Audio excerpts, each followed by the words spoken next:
Hey Evan, how are you doing? Hi, Justin. I'm great. I just survived a hurricane, so I'm feeling nice. That's so crazy. Where are you right now? I'm in Mallorca, um, just Balearic Islands, I guess, off of mainland of Spain.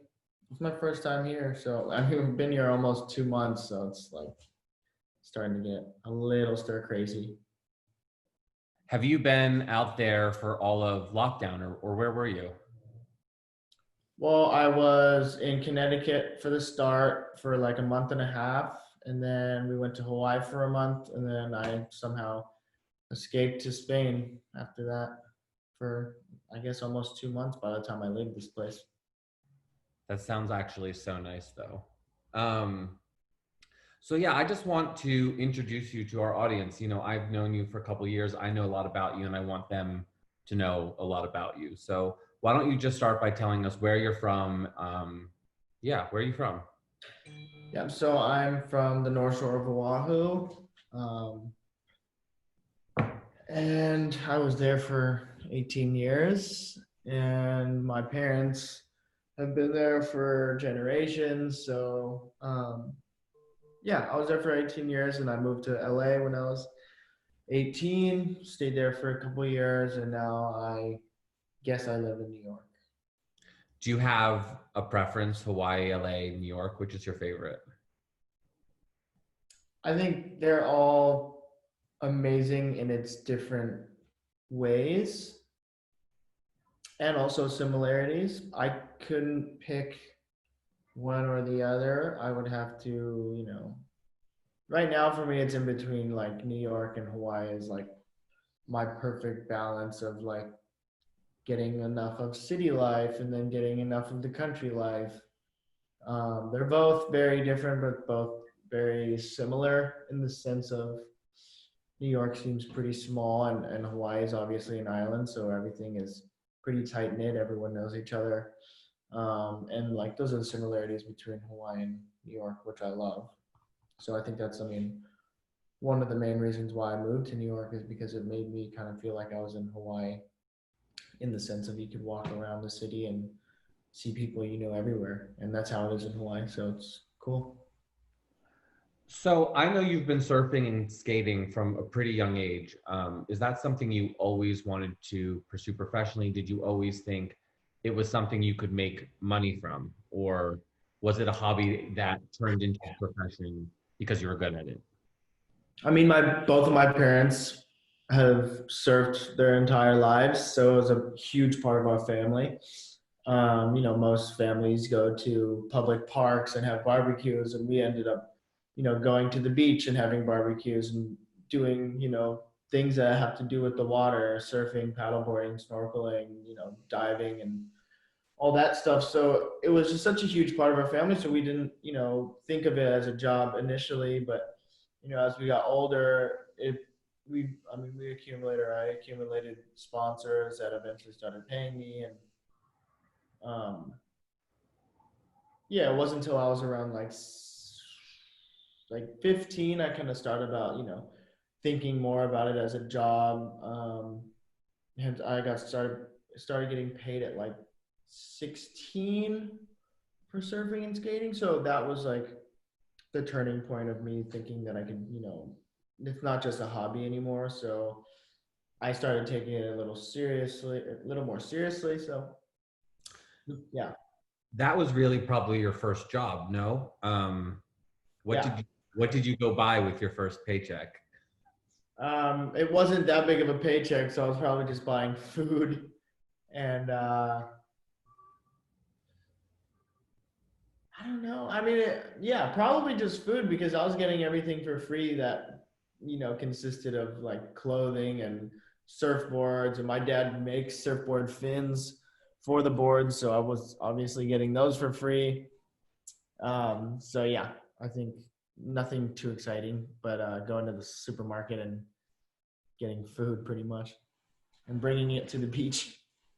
And then when did you make that transition from or not from, but into fashion? How were you discovered?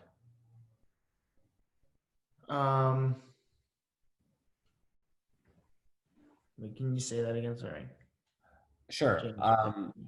I was just asking how you sort of made the transition into fashion from sort of the sports world of surfing, skating into high fashion, and how was it that you were first discovered?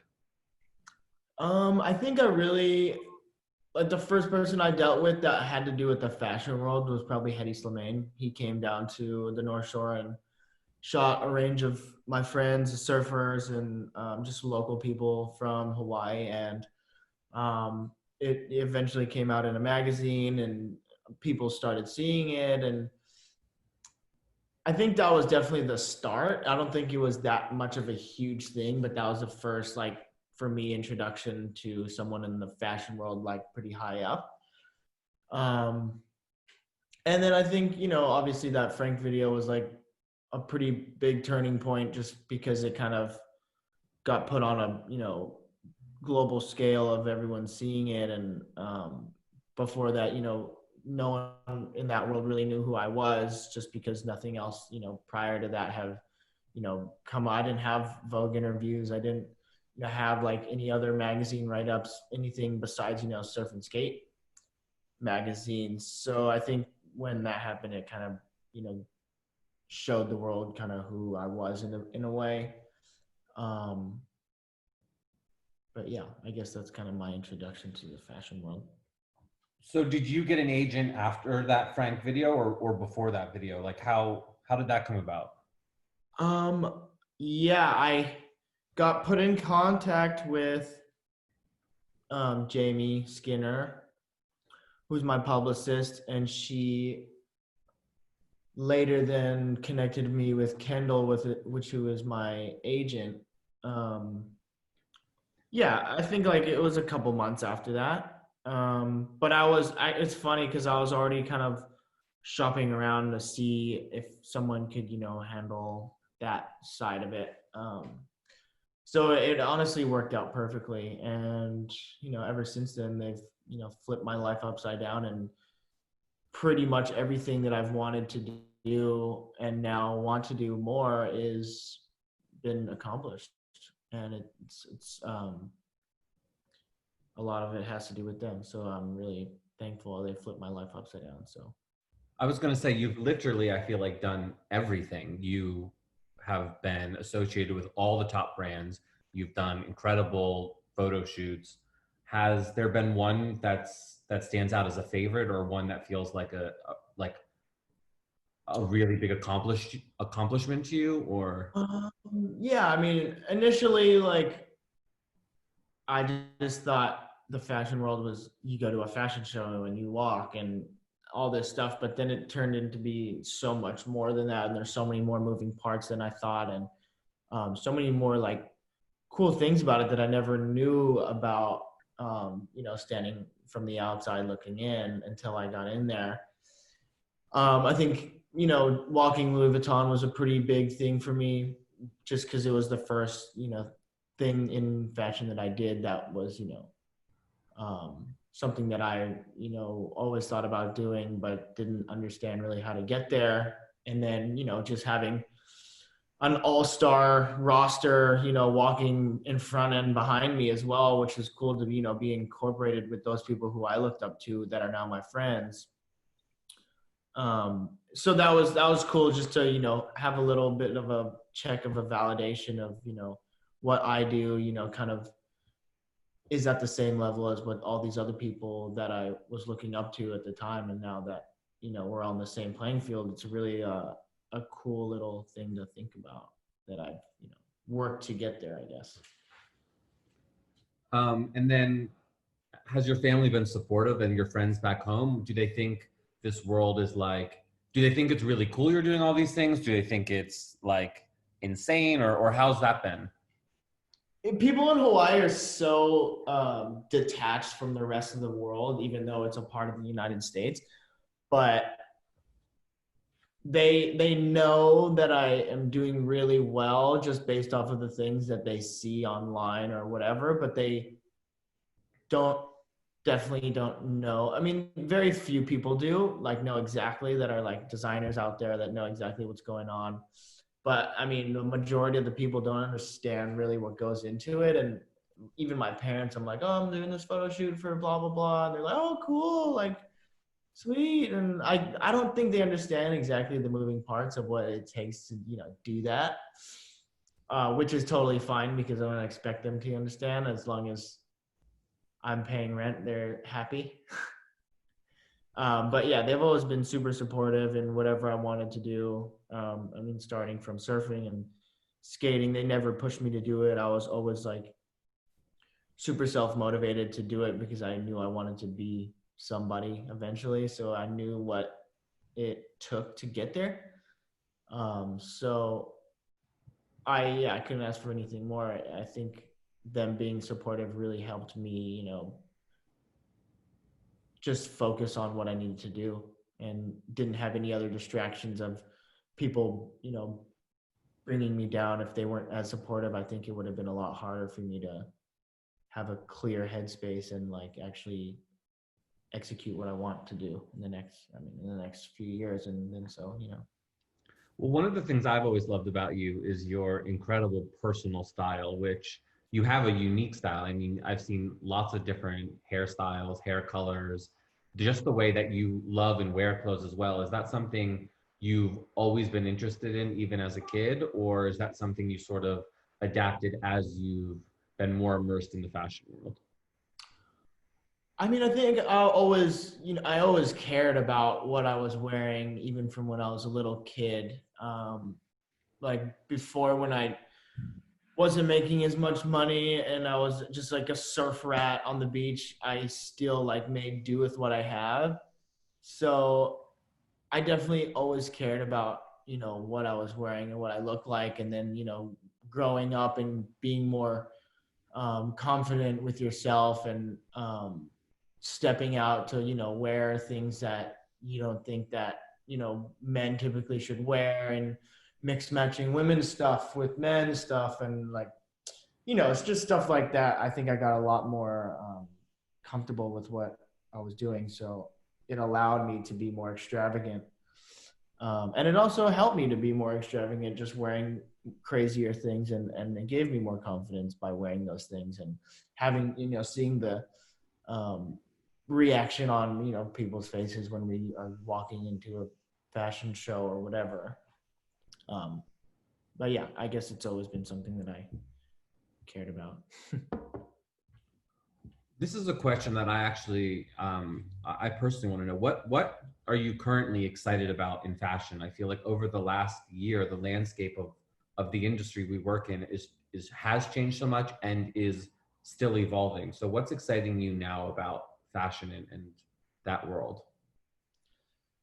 I think just seeing all of these new designers pop up and like them being like so tapped into what their aesthetic or their look is, they're popping up everywhere. So it's really like inspiring to see how much energy and time they put into their craft, to where it excites me to do whatever I want to do in whatever that may be, whether it's in fashion or skate harder or surf bigger waves or do whatever. It kind of excites me to see, it's just a real like go-getter attitude, to where, it's so much more accessible for you to be a top designer. Like Telfar, he's, put in the work for so many years, but, he's been recently blowing up, and all power to him. And it's cool to, see people like that who have been hustling for years and their work is finally paying off. But,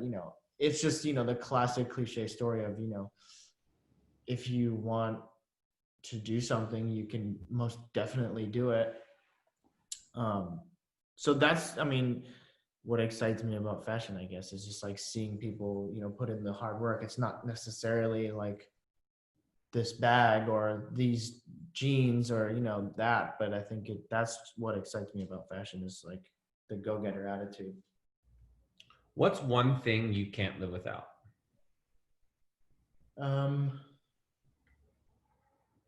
I mean, realistically, my phone, because I do pretty much 90% of my stuff on it.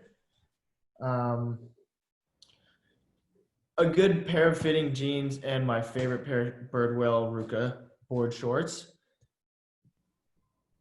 That's like 5 things, but yeah, the basics, the And essentials. what is your guilty pleasure? Um,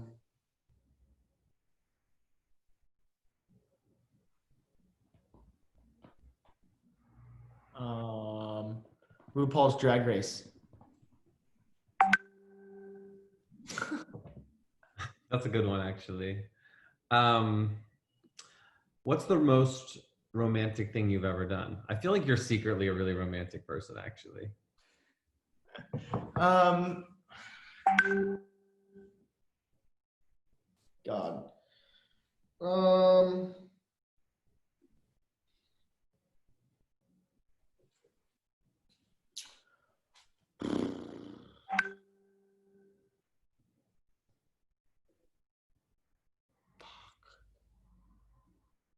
Um, I think just,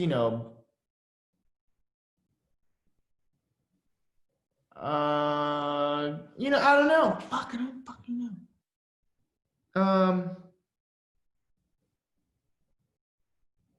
I mean, I had a like a 24-hour fling in Barcelona. I just went up to this girl and started talking to her. Anyways, we hit it off. We have the best night ever. I am leaving in the morning. I'm like, I'm buying your ticket. I'm going to Paris. You're coming with me. And she ended up coming with me. That's And we actually had, really, really cute. yeah, it was like super spur of the moment. I was like, I can't like just leave you. We had the best time ever. We're gonna go have the best time in Paris, and so we did. But I guess that didn't last very long. It didn't last super long because she had to go back to Barcelona, but it was an amazing couple days.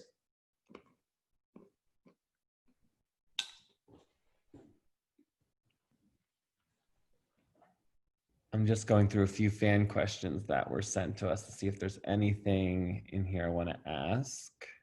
Oh, here's a good one. What's your favorite cheat day food? Do you watch what you eat or not really? Yeah, I am being more conscious than ever, like lately. But my cheat day food,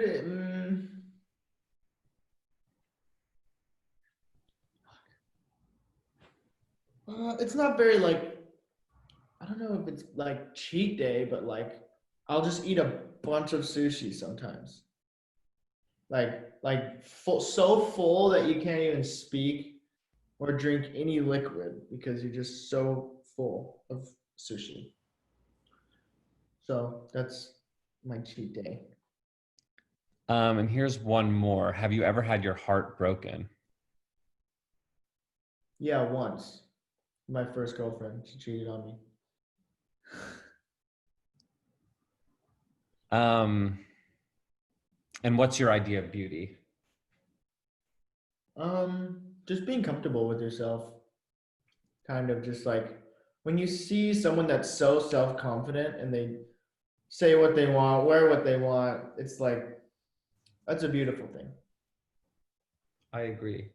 Well, thank you so much, Evan. It's been really fun catching up with you, and I hope I can catch up with you in person sooner Yeah, rather than later. for once, huh? Good to see you. I'll see you again soon. For sure. Have fun in Spain. Thanks. Bye, Justin. Bye, Evan.